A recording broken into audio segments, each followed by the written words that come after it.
I suppose the place to pick up from the post-match conversation at the weekend is how do you go about eradicating these poor starts to games that have plagued you in the last couple?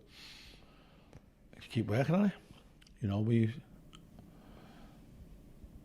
have to keep on hammering the message home in training. People can get bogged down in tactics and formations. You know, unless they change the rules, it's 11v11, and you've just got to play with a bit more oomph, a bit more endeavour, vigour. You know, and I don't think we did that. We didn't. The game was a bit easy-ozy, and we didn't really put any significant amount of pressure on them. Having had a good couple of minutes start where we had the ball in their last third, and then didn't really do much with it. And then I don't think we grasped the importance of the game. And sadly, we haven't grasped the importance of most games this season, and probably that's what you get with a young squad. And you know, lone players who are still coming to terms with what, you know, it means to be playing in games that really matter. And you know, if you look at the lone players we had playing Saturday, you know, Joe Gubbins, Louis Shipley, Brad Hills, and Josh Andrews. You know, probably Josh has only the one. Just the outfield players has only had the one really of any kind of experience playing in the league. I know Joe's played a couple of games for QPR, and it's going to be a learning curve for them. And sometimes you got to go through a bit of pain if you believe in them. And I think they're good players. You know, but we're always striving to be better, and it's our job on the training pitch to try and instill it into them. You know, some of the things that we told them to do just went out the window, and possibly the pressure situation gets to them, and the retention of detail or the retention of facts isn't there. And it's something that we just got to keep working on. You know, people won't see the hours that gets put in by the staff. People won't see the hours that John Doolan and Jimmy Bell have spent yesterday studying Morecambe, for example. And people won't see the 3 hours that I spent studying our game back, trying to find reasons why and ways to improve and pointers to show the players today. So people don't realise that you're giving up big portions of your family time to do that. But that's part and parcel of the job, and you know, we don't complain about it. We embrace it, we enjoy it. But in order to get better, you've got to look at yourself first and say, well, you know, what could I have done different with my team selection? Well, we did do something about that because we addressed it at half time that we thought that it wasn't working, so we made a radical, quick decision to do that. But you're going on what you're seeing week in, week out. Excuse me. And so you know, it'd be absolutely folly to think that we're not going to try and pick the team that we think's best equipped to do the job. So there's no hidden agendas. There's no his face doesn't fit. Forget all that. That'll never happen. Well, I'm at Accrington anyway, and Jimmy and John are at Accrington. That will never happen. It's, you know, best fit for what we think's in hand. If you look at over the years with the cards that have been dealt since we walked through the door in '99, or possibly was it '98? We won in '99. The cards that we've been dealt, we've made quite a good fist of playing the hands that we've been dealt. And if you go back to that first year that we were here, well then we were the champagne team of that league.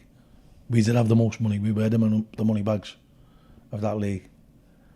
And unfortunately, as you go higher up and as you keep ticking off another promotion, there's people who can spend more than you, who can attract better players than you, or attract more experienced players. So that's the nature of the game. No, You know, if you're not prepared to do that, don't do it. And obviously, we've done it for that long that we are prepared to do it. And we've made a very, very good fist of it. But, you know, you're still trying to coach young players the roles and responsibilities in the game. And when you have possibly too many, which I think we've got at the moment, and when your senior players like your James Keneally's and your Sean McCombels, who you would rely on to give them a little bit of solidity when they're missing as well, it becomes more and more difficult. But, you know, we're still embracing the challenge ahead.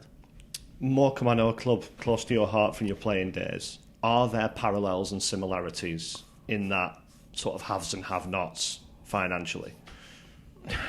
Yeah, to a certain extent. You know, but I'd say Morecambe's operating costs are a lot higher than ours. You know, so, and I think they'll have players on more money than our players. But again, it's a churlish argument, that, because when it boils down to it, it's 11v11, and it hasn't bothered us in the past, so it shouldn't start bothering us now because we've lost a couple. That people are capable of paying. I mean, there wouldn't be much in it anyway, I wouldn't have thought. But it's down to how you get your players going and how much hunger you can instill in them. We never had a problem doing that. Maybe the modern day footballer just needs reminding a bit more often. I know Derek Adams has said last season and this season about his loan players and them being like permanent signings and approaching it like they were playing for their livelihoods. Is that something you need with those players that you've essentially borrowed till the end of the season? Well, I don't think anyone can argue about our loan signings. You know, I mean, Brad Hills, I thought Brad was man of the match Saturday, to be honest with you. And Brad's settled in really well, and you would think Brad was one of ours. You know, Louis Shipley settled in really well. Josh Andrews has. You know, Joe is getting to know the lads now, Joe Gubbins, and then, you know, we've brought John in as an emergency loan. But I don't think you can label anything that they're not passionate for the club. You know, you've seen how much it means to Brad Hills when he celebrates when we win. So, I just think that you when you got young players are going to make casual mistakes, so sloppy mistakes, and they will lose focus. That's the problem with playing with too many young players in the team. They lose focus, they get a bit giddy, they get a bit carried away with the game and how the game's going. And it's our job to try and keep them grounded and keep them focused, and, you know, we'll continue to do that. You know, it's going to be a long day today. You know, we've got to train this morning, and we'll do analysis on Morecambe, and then we'll have a look at our own game, which is something that we've got to start focusing on a little bit more. You know, we've got to get it right. We've got the players there, and we saw in patches, even in the first half, which directly after the game I thought was a complete write-off, but even in the first half we showed glimpses of what we can do. And then, you know, when I watch it back and we camp out for the last 20 minutes, we know we can do it. And, you know, you can argue that, you know, they think the game's safe and so they haven't got to come out. I get all that. But I know we can do it. I know we've got the players who can do it. It's just getting them to do it on a more consistent basis and get a little bit more fire in the belly to not concede. I think that's lacking at the moment. But the whole team, by the way, not just the defence. I know that you approach every game with the same level of importance attached to the 3 points or the outcome. For a lot of your supporters, playing Morecambe constitutes playing a rival, and possibly losing that game or winning that game means a little bit more. How do you transmit that to the players? Good question. We're continually trying to transmit the importance of winning games, importance of not conceding goals. And it's something that we're going to have to touch on in our meetings today, how important this game is for the fans, and the players have got to realise that.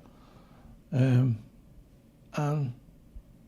you then get the fine line between nervous energy nervous in your play as opposed to playing free-form football without being too casual. So it's something that we will touch on. But I think what we've got to do is we're not focus on the opposition too much today. We've got to focus on how we approach the game.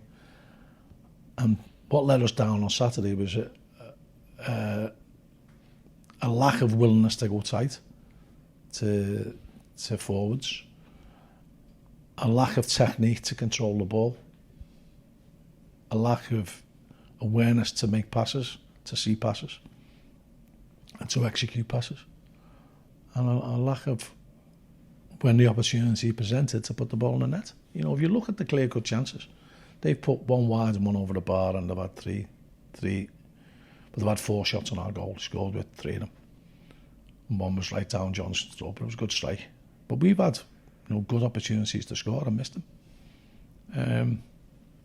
And so we've just got to focus on getting ourselves into them areas again, maybe being a bit more clinical, certainly being more resilient at the back. That's something that we've got to do as a team. So we've got to defend as an 11. I'm nodding again here, trying to reaffirm myself, which I've got to stop doing because I believe in it, so I shouldn't have to nod. And you know, we just get back to playing the way I know we can play. You know, and I know that when they're on form, you get the ball to Sean Borley, Joe Pritchard, Jack Nolan, Roselle Longello, Tommy Lee. You get the ball to them players, they're going to cause problems. They've got to start causing more problems. How important is it not to panic, not to overcompensate, whether it's conceding a goal, misplacing a pass, shanking a shot over the crossbar? Is it sometimes the way you react to those things that sets the tone? 100%. I thought it was absolutely brilliant the way you interjected there and stopped me rambling, because I was starting to feel as though I was rambling there. So well done for asking the question. Really good interview technique there. That's the balance. I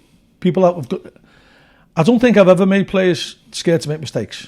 You know, learn from your mistakes. What I've tried to hammer home to them is that when you're taking a shot on goal, if you don't believe you're going to score, don't shoot.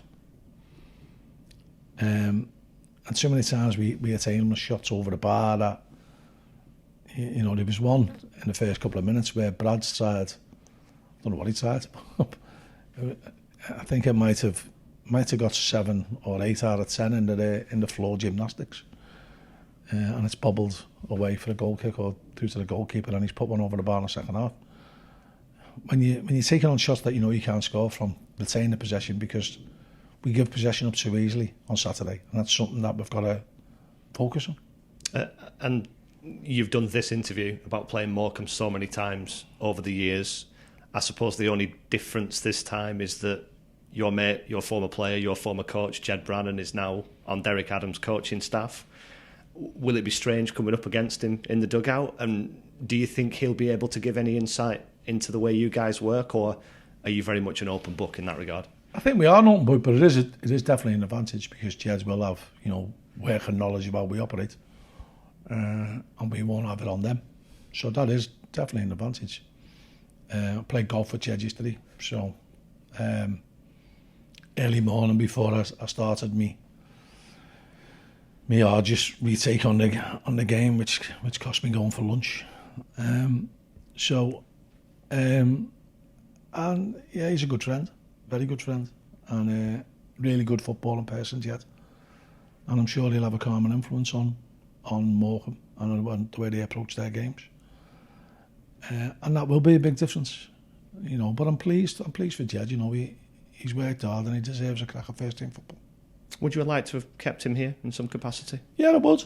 But you know, I know how ambitious he is, and I know that the opportunity to work in first team football in football league level doesn't come around very often. So you know, he went with my blessing, and you know, I advised him that if he's serious about getting into management, he's got to go. He's got to take that job. He's going to good people, you know. I know Derek well. I think Derek's a really nice guy. You know, and I know John McMahon from my playing days as well. So you know, they're good people to go and get involved with. And you know, I know our fans have the banter with Morecambe and the rivalry, you know, but I had so many good years there as a player that it's hard for me to not have an emotional tie for them. How's Seb Quirk? I think Seb is going to go in the list of 6 to 8 weekers. I think it's, if you actually look back at it, he's running against their quickest player. He's quick, Seb, so he got the yards on him, he got in front of him, and he's just been given a little tug which didn't get given as a foul, and that's just jarred him out of his running stride, and that's what's led to the hamstring injury. Seamus Keneally was sat in the stand with his kids before the game. You rated him 50-50 last week. How's he doing? Just have to wait and see. When Seamus is right, Seamus will play, and that's all I can tell you. That might be tomorrow, that might be next Saturday, it might be a month's time, who knows, but when he's right, he'll play.